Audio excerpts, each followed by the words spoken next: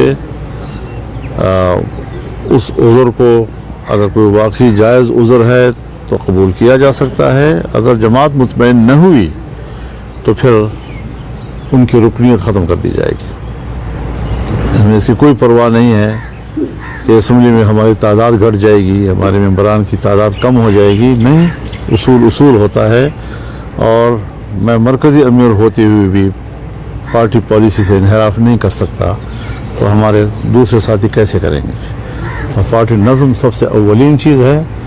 اس کے لیے کسی فرد کو قربان کیا جا سکتا ہے لیکن پارٹی کو قربان نہیں کیا جا سکتا.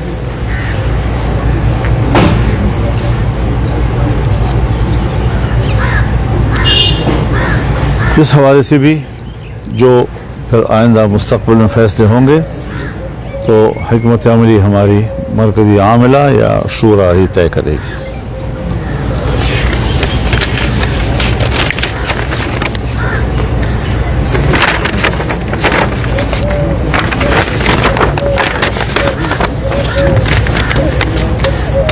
مولانا صاحب یہ بتائیے گا, آپ نے جیسے مجلس عمومی کے فیصلوں کے حوالے سے آگاہ کیا اور آپ نے کہا کہ اشتراک عمل جو ہے وہ سیاسی جماعتوں کے ساتھ ہو سکتا ہے, لیکن آپ کے لاہور کے اجلاس کے بعد ایک بات سامنے آئی کہ آپ منصورہ گئے اور اس کے بعد ایک اتحاد مجلس کے نام سے ایک نیا نام بھی سامنے آیا. تو یہ بتائیں کہ کیا آپ سیاسی پارلیمانی جماعتوں سے جو ہے وہ آپ کیا سمجھتے ہیں کہ ان کے ساتھ آگے نہیں بڑھ سکتے, اور کیا ایک مرتبہ پھر متحدہ مجلس عمل تو بحال نہیں ہونے جا رہی, یا پھر کسی اور عنوان سے جو ہے آپ اپنی تحریک جو ہے پاکستان میں چلانے جا رہے ہیں؟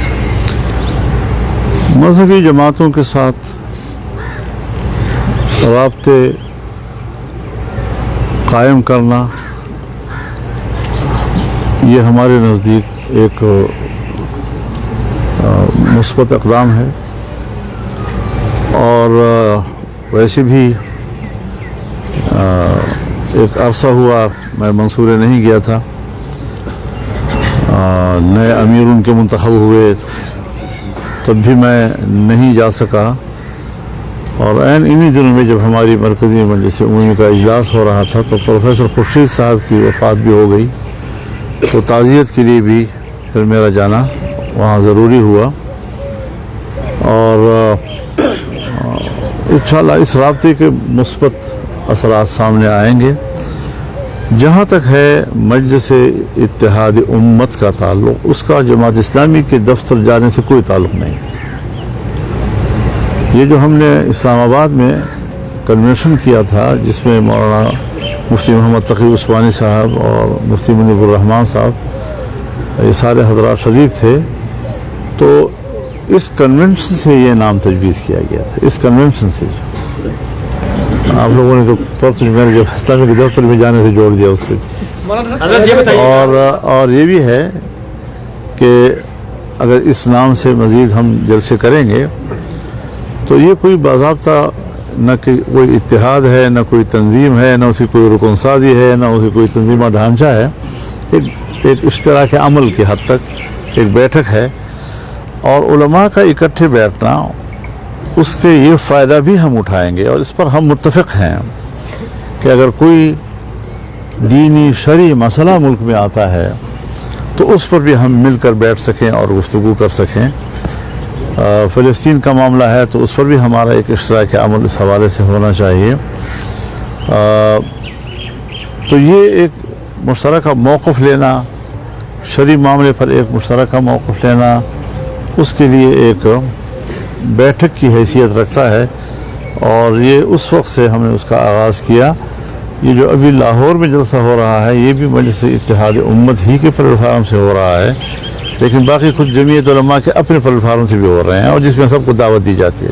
یہ بتائیے گا سوال یہ ہے کہ آپ نے کہا کہ ہم نے فی الحال کسی بڑی اپوزیشن اتحاد کے لیے رضامندی ظاہر نہیں کی ہے، تو پچھلے دنوں یہ بات سامنے آئی تھی کہ جے یو آئی نے تحریک انصاف کے سامنے کوئی ڈیمانڈس رکھی تھی جس کا انہوں نے جواب نہیں دیا، یہ بات درست ہے؟ یہ باتیں تو ہماری 1 سال سے چل رہی ہیں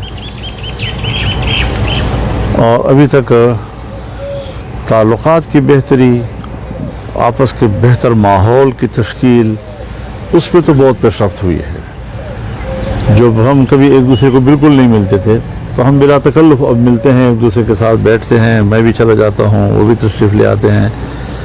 تو لیکن یہ پوری دنیا میں بھی ہے جہاں پر پارلیمانی جمہوری نظام ہوتا ہے، جہاں پر پارلیمنٹوں میں اپوزیشن بیٹھتی ہے، تو کبھی کبھی ایسا بھی ہوتا ہے کہ 2 پلیٹ فارم ہوتے ہیں، وہ آپس میں رابطہ بھی رکھتے ہیں لیکن ان کا ایکشن جو ہے وہ اپنے اپنے پلیٹ فارم سے ہوا کرتا ہے. تو یہ کوئی پہلی مرتبہ پاکستان میں ایسا نہیں ہو رہا، دنیا کے اور پارلیمانی ملکوں میں بھی اس طریقے سے مثالیں موجود ہیں. حضرت یہ بتائیے گا، حضرت یہ بتائیں، فلسطین کا ایک بڑا سیریس ایشو ہے، بڑے بڑے اجتماعات اور میڈیا مارچ تو ہو جاتے ہیں، تمام جماعتیں بھی اس حوالے سے سرگرم رہتی ہیں، ماشاء اللہ آپ نے بھی بڑا اچھا عملی اقدام جو عالمی سطح پر کیا جانا چاہیے اور حکومتوں کو مجبور کرنا چاہیے. کیا آپ سمجھتے ہیں کہ وہ ایک چیز منظر آپ کے سامنے نظر آیا ہے، اس طرح ممکن ہے، یا حکومتوں کو کیا کرنا چاہیے؟ یہ سوال آپ کا سنجیدہ ہے، لیکن حکومتیں نہ ہماری بات کو سنجیدہ لے رہی ہیں، نہ امت مسلمہ کی بات کو سنجیدہ لے رہی ہیں، اور انہی کی وجہ سے یعنی امت جو ہے ان سے شاکی ہے. لیکن امت کے اپنے حوصلے بلند ہے، وہ ایک پلیٹ فارم ہر صرف یہ نہیں کہ صرف امت مسلمہ کی بات کرتا ہوں. اس جنگ کے خلاف، امریکی پالیسیوں کے خلاف امریکی عوام بھی نکلے ہیں، برطانیہ میں عوام نکلے ہیں، یورپ کے ممالک میں عوام نکلے ہیں، خود اسرائیل کے اندر مظاہرے ہوئے ہیں، ہو رہے ہیں. تو ایسا نہیں ہے کہ عام انسانی معاشرہ چاہے وہ مسلم ہو نان مسلم ہو، وہ جنگ کے خلاف بھرپور رائے دے رہا ہے، اس پر بھرپور قسم کی ایک شعور بیدار ہوا ہے پوری دنیا میں. اور اسلامی دنیا سب کی نظر اس حوالے سے پاکستان کی طرف ہوتی ہے، کیونکہ پاکستان واحد ملک ہے جس کے اندر ایک ماحول موجود ہے کہ جہاں سے عوامی آواز اٹھ سکتی ہے اور وہ پھر سارے دنیا کے مسلمانوں کی آواز بن جاتی ہے. مولانا صاحب یہ فرمائیے گا کہ ماضی میں آپ تو پاکستان کی جو ابتر صورتحال جس کا آپ نے ذکر بھی کیا ہے، زمین گرم کرنے کی بات کرتے رہے ہیں، اور ایک طرف سے یہ بات ہو رہی ہے کہ یہ جو موجودہ حکومت ہے ان کے ہاتھ میں کچھ نہیں ہے، تو بات اسٹیبلشمنٹ سے کرنی چاہیے. آپ کا کیا نقطہ نظر ہے کہ کیا اسٹیبلشمنٹ کو آن بورڈ لینا چاہیے؟ آپ اسٹیبلشمنٹ کے ساتھ بات کرنے کے حق میں ہیں پاکستان کے حالات کی بہتری کے لیے، یا الیکشن جو آپ کہہ رہے ہیں ہونے چاہیے دوبارہ، کیا اسٹیبلشمنٹ کے بغیر بھی کوئی الیکشن کرا سکتا ہے؟ ایک ہے اصول کی بات اور ایک ہے جو معروضی طور پر صورتحال درپیش ہوتی ہے. اصول تو یہی ہے کہ الیکشن آزاد، شفاف اور الیکشن کمیشن کے انتظام کے تحت ہونے چاہیے.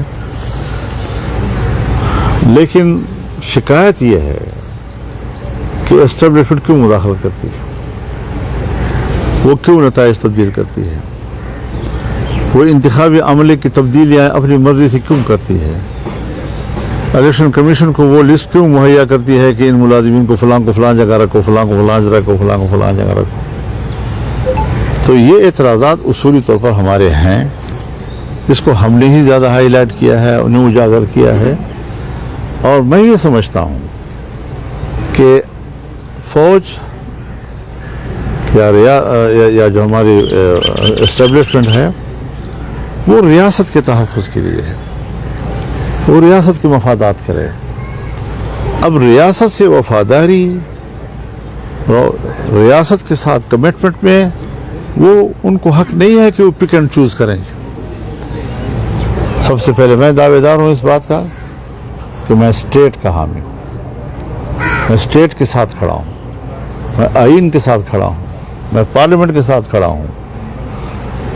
اور اگر ہم ان کے ایجنڈے پر پورا نہیں اتر سکتے، اگر ان کو یہ خیال ہو کہ ہم نے تو اگلے 5 سالوں میں